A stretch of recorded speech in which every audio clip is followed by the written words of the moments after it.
Hi, everyone, and welcome back to Create and Consume, a podcast about what we make, watch, and buy in the era of digital content. I'm your host, Austen Tosone. As someone who loves fashion, getting dressed every day, well, to be honest, it looks pretty different today compared to what it used to look like just a few years ago. And maybe some of you can relate to this, but I personally have been feeling like I am in a style rut.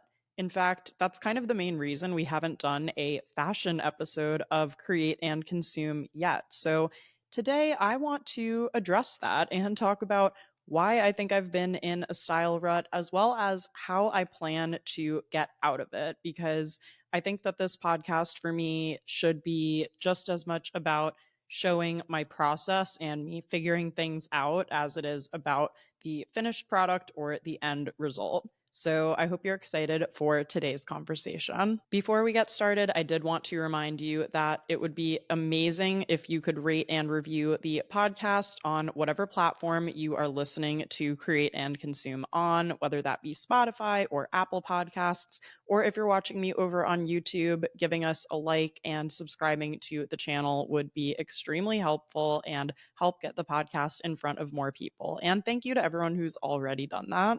Let's get into what we've been creating and consuming this week. And of course, as always, you can share what you've been creating and consuming with me by leaving a comment on Instagram or our YouTube channel, or even sending me an email to createandconsumepodcast@gmail.com. Let me know what you're watching, what you're eating, what you're making, and all of the things. So this week for me on the content creation front, I was actually vlogging my week last week. So I created a days in my life vlog that actually is up on YouTube now. And I love doing vlogs because I feel like it is the perfect way to kind of not only help my, YouTube subscribers help to get to know me better, but really to show more of what I actually do all day as a full-time content creator. I think that is one of the biggest sort of unanswered questions, that people wonder about influencers and content creators. And to me, the vlogs are a great way to pull back the curtain, let people in, and really just showcase what I'm working on and how I create things. So, in this one specifically, you'll see me go work from a coffee shop for a little while. You'll also see me film a YouTube video and work on some other things here and there. And it also includes my kind of pre travel glow up routine, including getting my nails done and getting a facial, which actually ended up being part of a brand event, which was an extremely cool and lucky tie in. Like the timing could not have been better to get a facial the day before I left for my cousin's wedding. So all of that is up and over on YouTube. I will leave a link in the show notes in case you'd like to watch it. I was actually able to edit it on the plane on Thursday morning, which I was pretty proud of just because of how early our flight was. We had a 6:30 a.m. flight out of Newark, so that meant that, I was probably editing from like 7 to maybe 10. I think it took me about 3 hours to fully edit the vlog, so hope you guys enjoy that one if you give it a watch. And then, as far as what I'm consuming this week, I just finished another book. I feel like I am really making great progress on my goal of reading 20 books this year. So, this one was one that I picked up on my own. I actually got it in the Auckland airport because I was suddenly panicked that I didn't have enough things to entertain me on the 16-hour flight that I was about to get on at the time. And I ended up saving it because it seemed like a bit more of a summery book, even though it wasn't like super, super beachy in terms of its theme, but it did feel kind of more like a summer story to me. So I just finished Book Lovers by Emily Henry. I don't have the physical book with me because I finished it on the plane on our flight back from Portland on Sunday, and I handed it to my mom just in case she wanted to read it and check it out. So this was Book Lovers by Emily Henry. This was my first Emily Henry book that I've read, which is actually so surprising given that I have been loving the kind of rom-com inspired modern romance novels that I feel like I see all over, Bookstagram and Book Talk and all of the subcategories of social media that are kind of more literary focused. So I have just been enjoying these lighthearted reads lately. I think that when I first was trying to get back into reading, I felt like a lot of what I was reading had to relate to work and it had to be educational. I had to be getting something out of it. And ever since I started reading a bit more for fun in the last year and a half again, like really rediscovering novels and my love of fiction, it's just made reading so much more enjoyable. So, anyway, the plot of Book Lovers is basically about an agent and an editor. So the story starts in New York. It's about an agent and an editor who kind of keep crossing paths in random ways. And the agent, the protagonist, Nora, she is basically the other woman in the small town romance trope, which is probably most common in like Hallmark movies, if you can imagine that. So, you know how in Hallmark movies, like a big city guy will move to a small town and then like fall in love with, the baker or whoever, the reindeer sheep farmer. I don't know, whatever. You get the idea. They will go to like a small little provincial town. They'll meet a beautiful, like I said, I don't know, reindeer tamer or like farmer or bakery owner, whatever. And they'll fall in love with them. And then there's always that like kind of cold hearted boyfriend or girlfriend that they left back in the big city. So the protagonist of this book is that character, and she is always getting dumped by it's like a bad romance novel, and like she's the one who's always getting thrown out. She is like the big city agent. She cares about her job so much. She's always focused on work, and she just keeps losing guys to like the small town romance trope. So she and her sister end up taking a trip to one of the small towns, actually, in a book that her client wrote, which is basically a small town outside of Asheville, North Carolina, which is somewhere I would like to visit actually soon. So hopefully I can check that off at some point. But yeah, I really enjoyed this book. I found the pacing really good. I found the writing really good. And I really just loved all of the characters for different reasons. So if you're looking for a quick and fun book that you will fly through in these last few weeks of summer, I would definitely look into getting that one. With that out of the way, let's get into today's conversation. And I did want to start out with why I feel like I'm in a style rut. And I also want to say I was getting a little like nervous before I sat down and recorded today's episode because I kind of have my bullet points as I usually do, but I didn't have like too many details filled in. And I just need to keep reminding myself that the reason I created this particular podcast with this type of format is so that I can be less scripted and I can be more off the cuff and kind of just continue to refine my ideas as I talk and be a bit more chatty and a little bit less like regimented. That's kind of the whole point of why I wanted to have this type of outlet and this type of medium to create content through. So I am just going to, be myself. And if it's not the most perfectly polished thing ever, then that's okay. My point of this podcast is to explore topics as they relate to digital media and being a content creator and being alive just in the age of social media in general.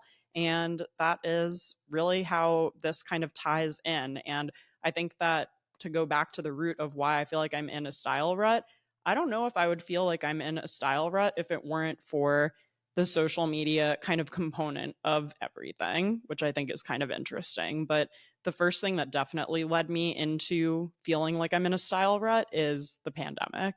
Now, I know no one really even wants to talk about the pandemic at this point. I feel like it's such old news, but like that time in my life where, first of all, when I went to New Jersey from Queens and thought that I was just going to be going for a few nights to stay with my mom, because at the time my dad was actually in the hospital with COVID. I packed a backpack and barely had anything in it. I packed like the most plain things I could think of because at the time it just felt like we were in survival mode. And when it turned out that we ended up staying there for 3 months, again, like I really just couldn't even think about what I was wearing. All I could think about was, hoping and thinking that my dad would get home safely and just being there for my mom to like speak with doctors and answer phone calls and do whatever we had to do to like bring him home. So that was just, it became like the literal last thing on my mind, what I was wearing. And even when my dad came home and was getting better, and when we returned to New York, I still just felt a little bit like off kilter. I felt like even like what was the point of getting dressed? Like I just felt so off balance, and fashion is something that I've loved for years and years, and something that I've always felt pretty confident about even as my style kind of evolved throughout the years. And for the first time I just remembered feeling really really lost and really really thrown off, because I think, as we all kind of did, I went through a bit of a crisis where it was just like what actually matters, and fashion just kind of like dropped down on the list at that time when there were so many other pressing things that we were dealing with. So, not to get so serious right off the bat, but like I've been thinking about that a lot recently, because in some ways it still sort of feels that way. And I think fashion is extremely important. And I love fashion, and I love small designers, and I love big designers, and I love seeing when someone's at the beginning of their career journey and when someone is even more established, and how they change and evolve over time. And I think fashion ties in so much to culture and society and who we all are and our identities. But I really just felt that kind of jolt of like, does this even matter at the time, that really threw me off and threw me for a loop. So I think that is probably the first thing that really made me feel like I was in a style rut. And also, like I said, that just out of everything else in the world, that it suddenly seemed less important. And there have just been so many things going on in the last few years. It's been a crazy, like, they, what's that saying that, like, hopefully you know what I'm getting at? Something along the lines of like, nothing can happen for years and then years happen in weeks. And then something else that kind of also started around the same time, like in late 2020, early 2021, was really going through significant body changes for the first time ever. I had been pretty like stick thin, skinny my whole life. And around 2020 I was 25 or 26 at the time. So it was kind of the point in my late 20s where, your metabolism starts to slow down. And not only was I starting to slow down because I was no longer in the city walking like 10,000 steps a day, but we were ordering in, we were just eating, to kind of cope with everything. And I really like put on weight for the first time in my life. I wouldn't even call it putting weight on in a bad way. If anything, I feel like my body just kind of naturally filled out a little bit. And I feel like the body that I have now is actually the body that now I'm lucky to feel much more confident in and much more self assured about. Looking back on old pictures of me where I was super skinny in college, there was nothing I could really like do about that at the time. Like I ate plenty growing up. I loved food. I from New Jersey, okay? Pizza and bagels are like always in the rotation. And I don't know, I just look at my pictures of myself now and I feel like I look so much healthier. I feel like I look so much happier. And I think that it's all just a bit of a balance, and it took a lot of time to just understand the fact that I didn't have the body that I had in college now, and I probably never would again, and that's okay. Maybe I'll talk about my journey with fitness in another episode. And believe me when I tell you, that wouldn't be like a peppy, annoying cheerleadery episode about like, here's my fitness journey. It would kind of be more of like a realistic, here's my fitness journey conversation, but maybe I'll save that for another day. All of this to say, I kind of had to go through two different processes of number one, like establishing a new fitness and wellness routine that worked for me and that made sense for me to make sure I was eating well, I was getting movement in, and I was just feeling strong and comfortable and confident in my body.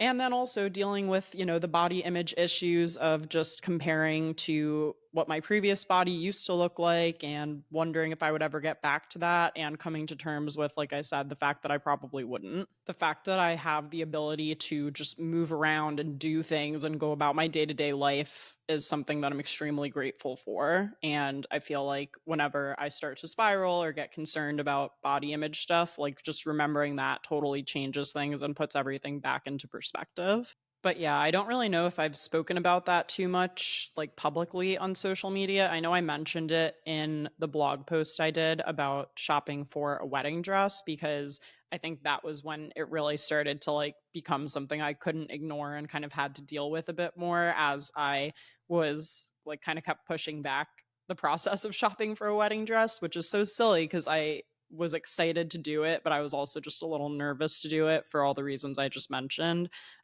So I kind of just wanted to set that context and explain that's kind of what the last few years have looked like for me. And I feel like I'm in a pretty good place right now as far as being happy with my body and now really starting to kind of hopefully reclaim my personal style and figure out what that kind of looks like for me now. So that's why, in this kind of process of going through and really evaluating my style and trying to help get out of the style rut, the next thing I would do after kind of asking yourself, like, why you feel in a style rut in the first place would be to do a closet clear out. Now, I just recently did one of these, like maybe a few months ago, but I would do another one again because I think that even month to month, your feelings about your closet can change. And also, obviously, depending on what season you're in, things can change too. So, I personally like to just pull everything out of my closet every few months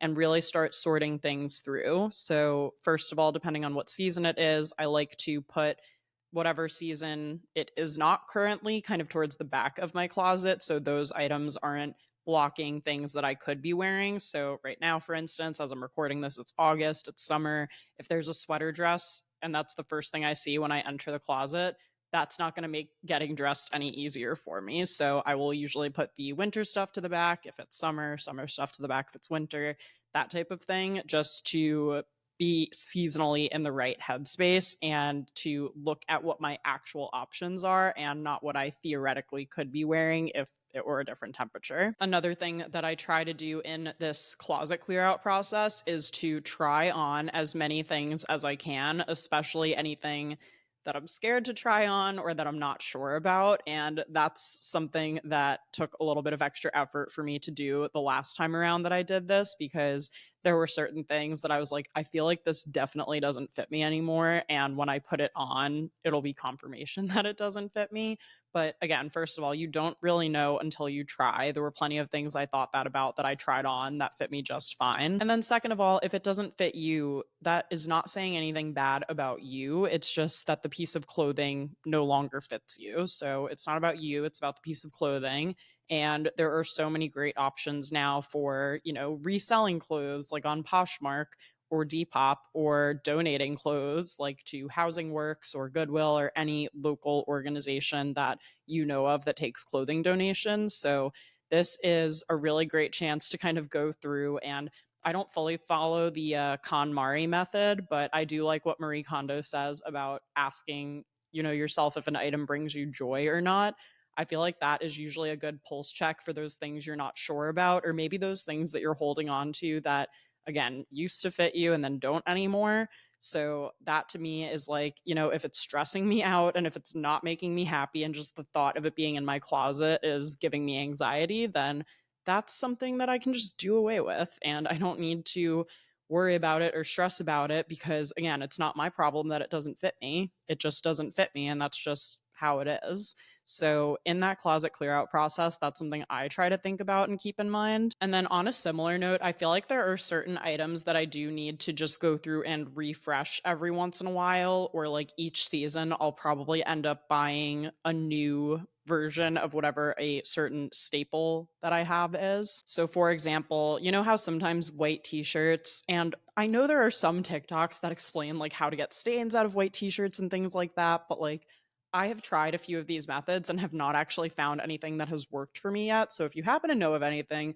please feel free to send me a DM, send me an email, give me a link to these videos of how to actually get, like the armpit stains out of things. But for me, it usually comes down to, like, especially those white tank tops and t-shirts, like those, to me, I will buy something new or like a new version of it probably once a year just to kind of refresh or restock.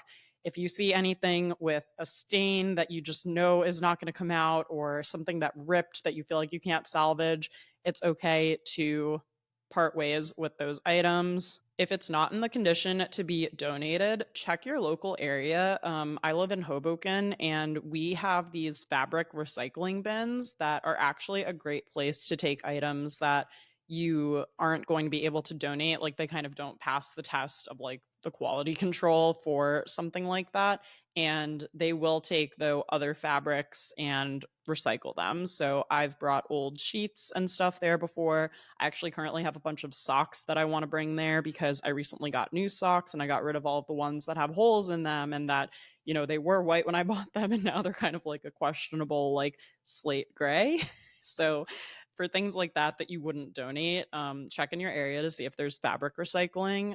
Especially in New York City, I'm sure they have it, but maybe more locally to you, there's an area where you can drop things off. So that is just one way to, again, kind of continue the cycle of life with fabric items and clothing. I know that there is so much waste in the fashion industry, and I definitely don't want to encourage overconsumption or anything like that. But in the small ways that you can personally kind of keep an eye on things, donate to organizations or recycle fabrics, I think that is like, to take the 5 extra seconds to research stuff like that can really help and make a difference so that things don't end up in the landfill. And I think that being honest with yourself in the closet clear out process is the most important thing. So don't invite a friend over for this or don't consult your partner. Just go through on your own and make your own decisions about your clothes. And I promise you'll feel better coming out on the other side. I've already done the closet clear out phase, and right now, the current phase that I'm at is what would be the next phase for me in this getting out of a style rut process, and that would be to make a Pinterest board. I am a big fan of Pinterest. I have been on the platform as a consumer since 2010 when it launched, if you can believe that.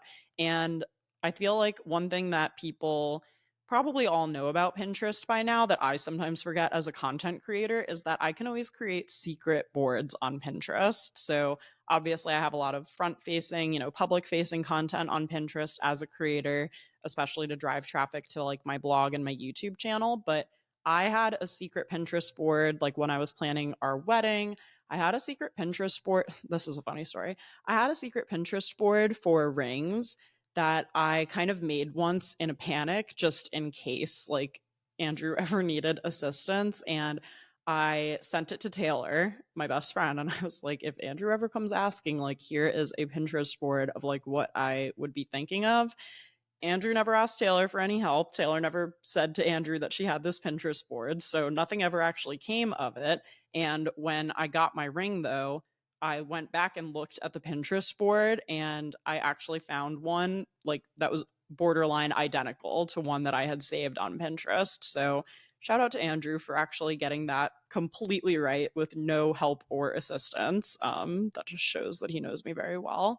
But anyway, so private Pinterest boards are great, whether you think you're getting engaged soon or whether you want to create a Pinterest board with what you want your new style to look like, or just outfits and items that you love and would like to try to wear on your own without any judgment or input from other people. And I know I just said that with the closet clear out process too. And it's because I truly believe that if you want to find your personal style, it should really be coming from you and what you're interested in. So first make this private Pinterest board and you can call it like my style or style goals or just clothes I like. You can give it a fun name. Doesn't matter. No one's going to see it. And then you can start going through and looking for inspiration. Now, something really cool that Pinterest has as a feature is actually the ability to sort now by body type. So I just tested this before I started recording to make sure that it works. I searched graphic t-shirt outfit just as an example of something that maybe I would look up in creating this new Pinterest board of personal style ideas. And when I searched that, the first drop down on the left hand side was for body type. And you can now sort your Pinterest results by different body types. So you can find stuff that really works for you and your body. And you're not just necessarily finding random aspirational images of people who don't look like you.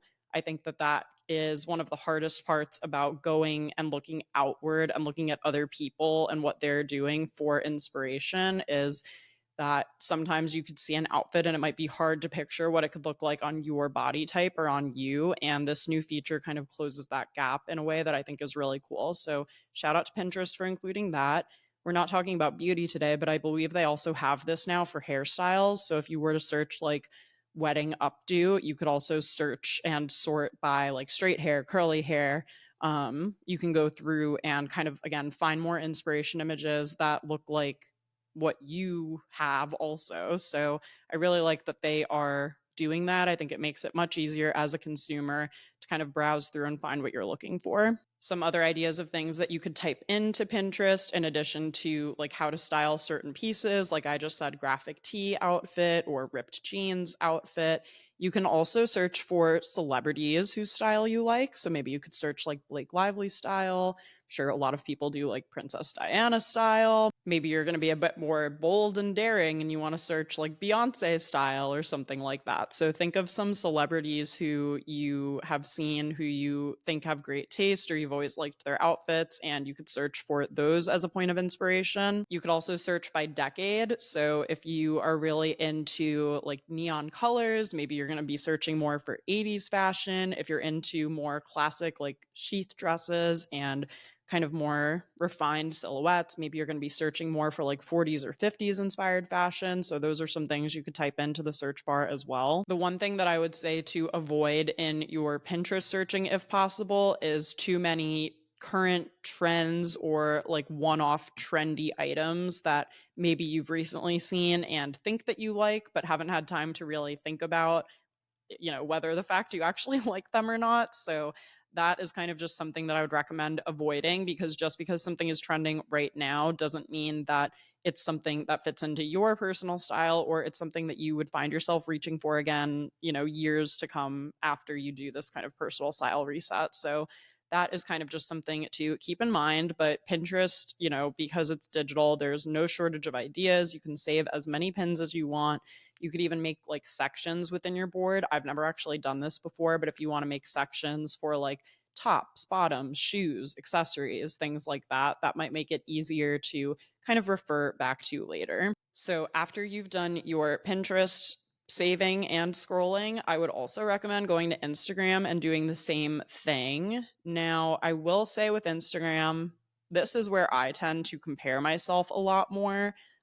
So if you find this to be a little too overwhelming, at least you have Pinterest ready to go. But if you do want to check out Instagram, obviously there is no shortage of outfit content and inspiration on there either. You can go to your explore page and kind of just start scrolling. You can also type in certain keywords that you're looking for, pretty similar to Pinterest. Again, you could do things like 60s style or ripped jeans outfit, and you'll definitely start to see search results populate with what you're looking for. Also, similar to Pinterest, Instagram added a few years ago a feature to have saved folders. So you can save all of the inspiration that you're finding and again, create different folders for maybe you have one for clothing and one for accessories, or maybe you just want to put everything all in one board so you can see it together. Whatever works best for you and whatever that methodology is, that's probably a good way to just start, again, saving some additional images to get a sense of what you actually like that you see on other people and what you could really see yourself wearing. I also just wanted to shout out a few different content creators, and I will link everyone, if not in the show notes, definitely on the website, just because that might be a lot of links in the show notes. But if you go to createandconsumepodcast.com, there is always a blog post and an episode recap that goes along with every single episode I do. So I will make sure everyone is definitely linked there. But I just wanted to share a few accounts that I follow, mostly of friends of mine or parasocial friends of mine if we haven't met in real life, to kind of give you inspiration for a few different categories of fashion. And sorry, guys, this is women's fashion, but maybe you still might like to follow them and get some inspiration from them.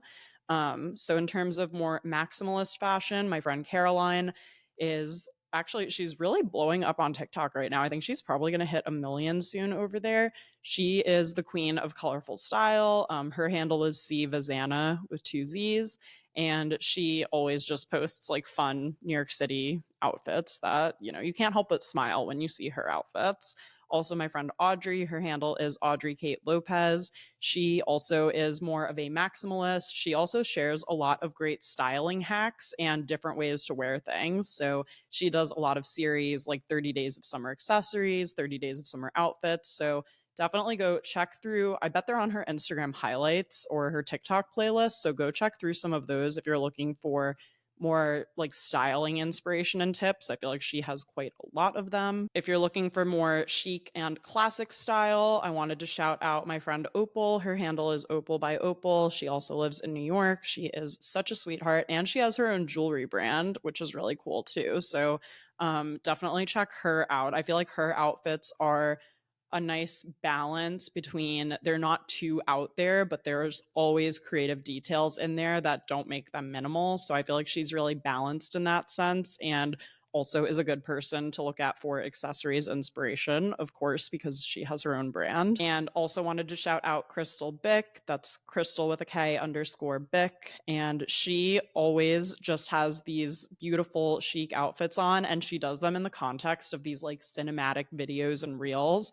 She has really been, gaining more momentum and growing more on her page on Instagram the last few years. And I totally see why, because not only does she look amazing and beautiful, but the whole scenery and the way everything is shot looks amazing and beautiful. So if you want to look like a movie star, definitely go look at her page. She is always wearing these like beautiful chic outfits in her videos. If you're into more kind of thrifted and quirky style, NYC Nicole, and Nicole has an H in it between the C and the O. Like I said, I will link everyone though on the podcast website.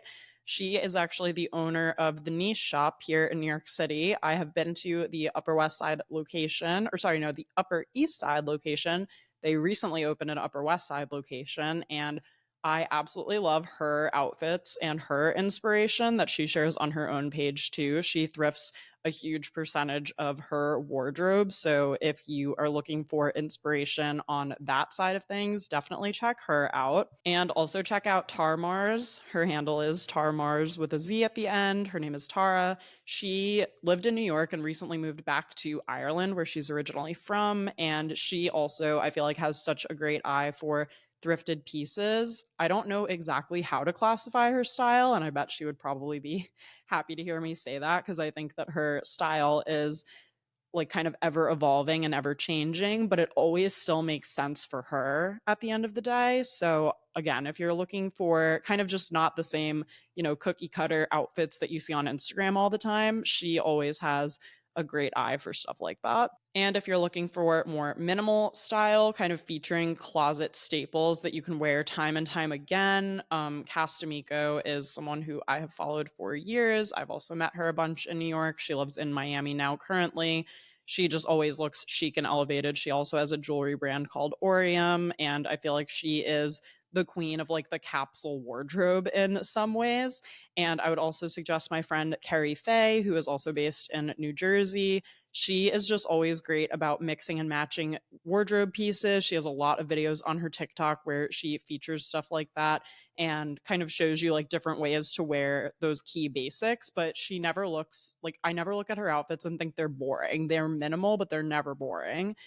So those are some suggestions for people to follow if you are looking for like inspiration for some of those specific style types. Okay, so after you have gone through on both Pinterest and Instagram and kind of curated things, I would also say if you happen to have any like old magazines or any coffee table books that feature fashion photography laying around, those can be really fun to look through as well. I obviously am thinking of digital things first for what's easiest and most accessible for everyone, but might not hurt to flip through some of those old magazines in your childhood bedroom, or again, if you happen to have like any coffee table books or, just kind of collections of photographs somewhere that are physical, maybe even popping into the library and kind of just taking a quick browse through like the fashion or photography section could provide some inspiration.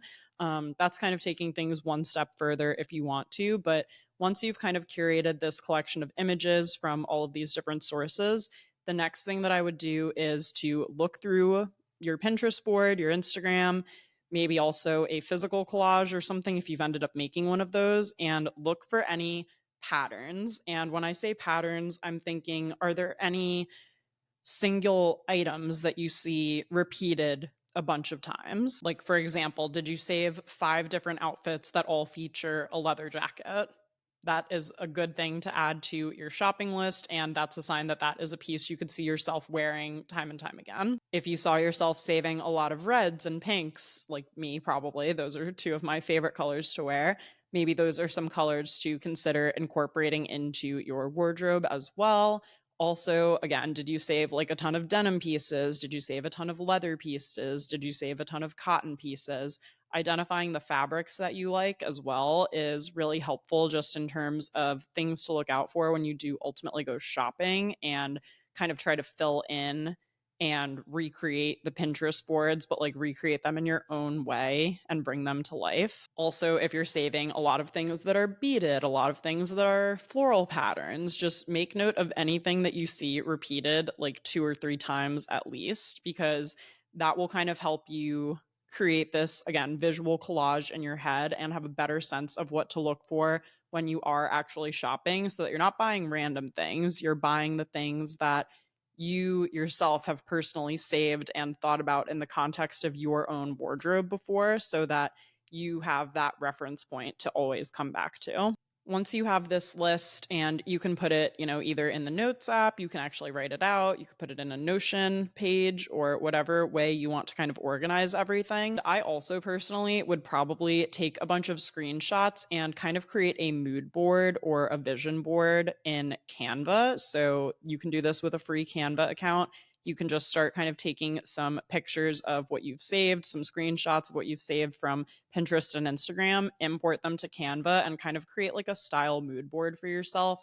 That is also something extremely helpful that when you eventually go shopping to kind of have as a reference point to make sure that, again, you're not buying something that you just happen to see trending on TikTok or something that just happened to catch your eye in the moment. You're kind of going back to the core things that you already have taken the time to curate and make sure that you like before you actually start go buying things. And you may think the next step is to go shopping and get this brand new wardrobe, get out of the style rut. But before you do that, I would actually strongly suggest considering doing a clothing rental to kind of test drive some of the things that you saved that maybe you've never tried before, or that maybe it's just been a while since you've worn. And I have two service recommendations for renting clothing. The first is Nuuly. I have been using Nuuly since it launched in, I think it was 2019.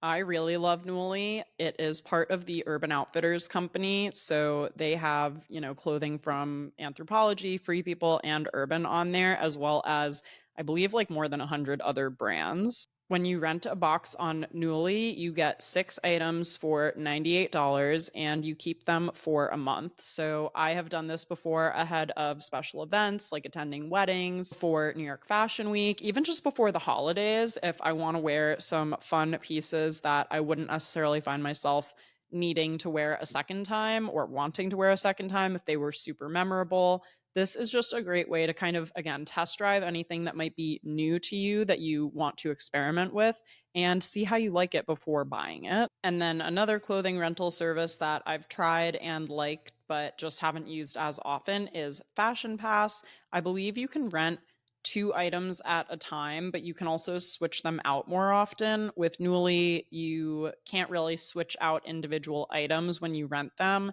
If there's something that you don't like or that doesn't fit, you would just have to wait until your next Nuuly to like swap it out or do something about it. Again, this is really just a way to take a test drive of things for a few days before you commit to buying something. Obviously, you can also, of course, go to stores in person and try things on in the fitting rooms. You don't have to commit to buying anything right away, but maybe even taking a picture of yourself in the fitting room to just see how you liked it, maybe taking little notes and trying to tweak and find things that will actually work for you could also be helpful. So, for example, if you are looking for a new denim jacket and you go try one on, you could say, this one, like it fit nicely, but I'm looking for more of an oversized fit. And I also think I want more of a light wash compared to this medium wash just because it would go with more of my stuff. Like you'd be surprised how trying something on in person will give you that gut either like yes or no reaction.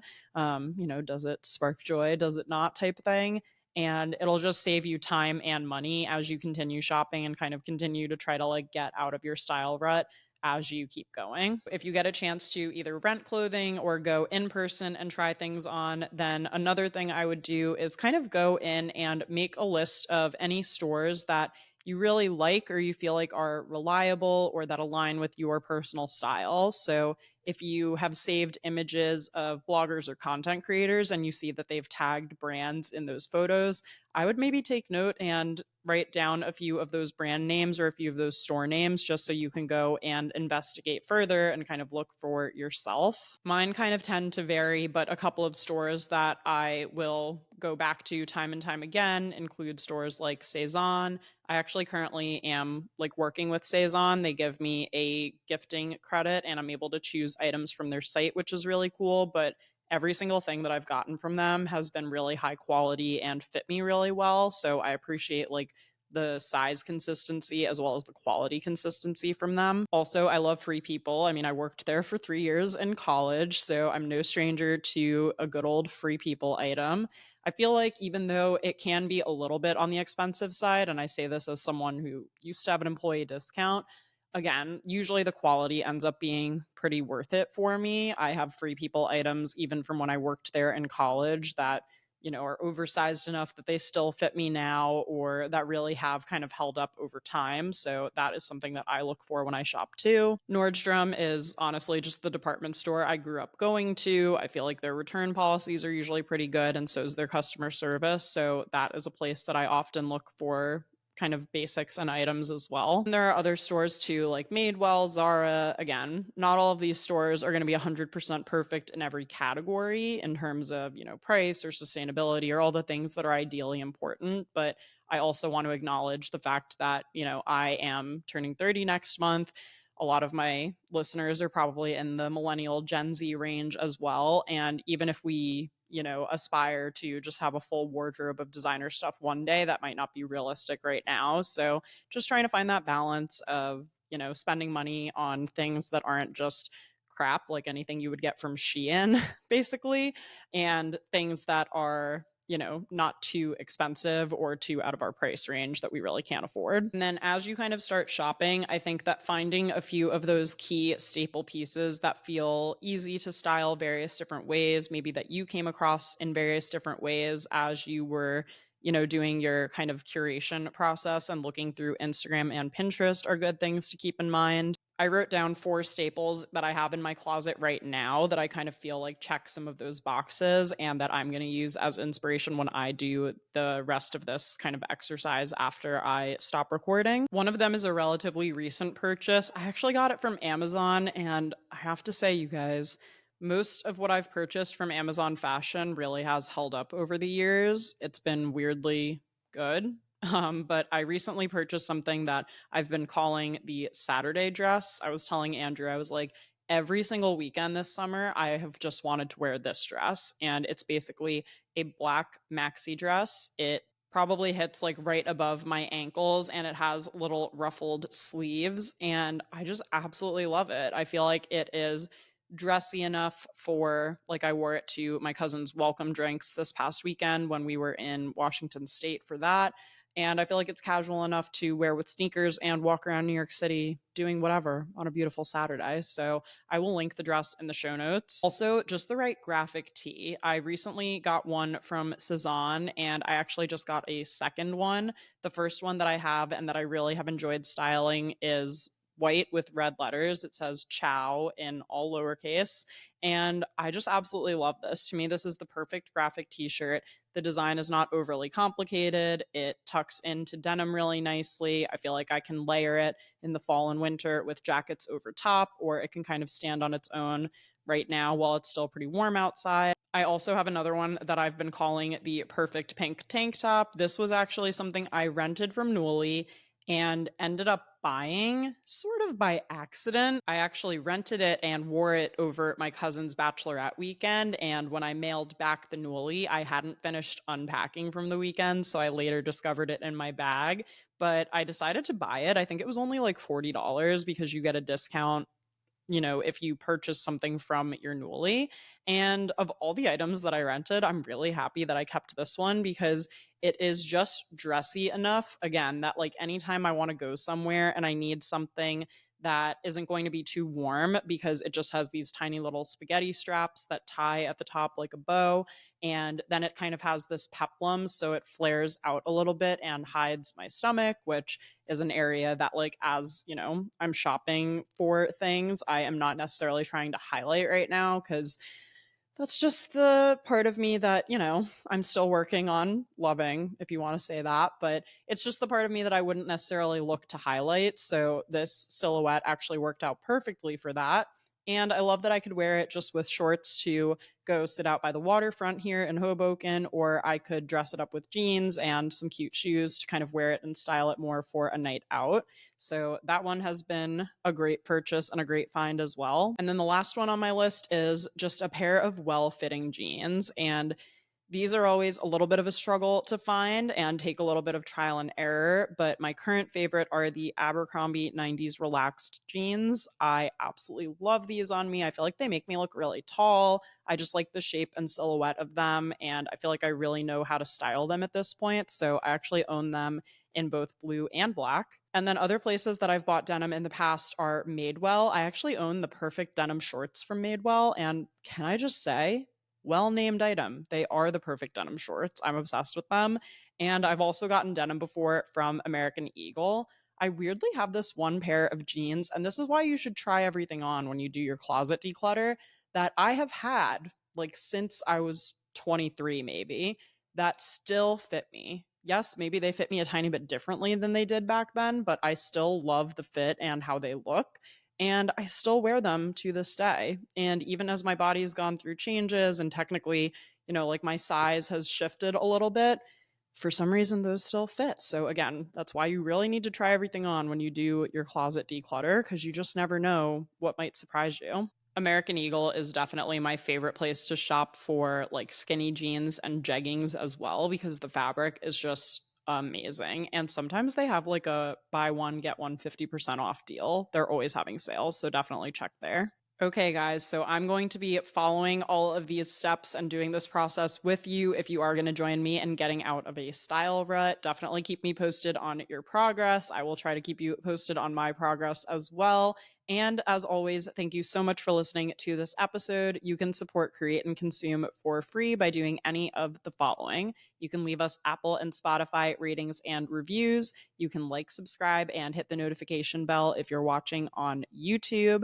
You can follow along at Create and Consume Pod on Instagram and TikTok. You can send this episode to a friend who might enjoy it.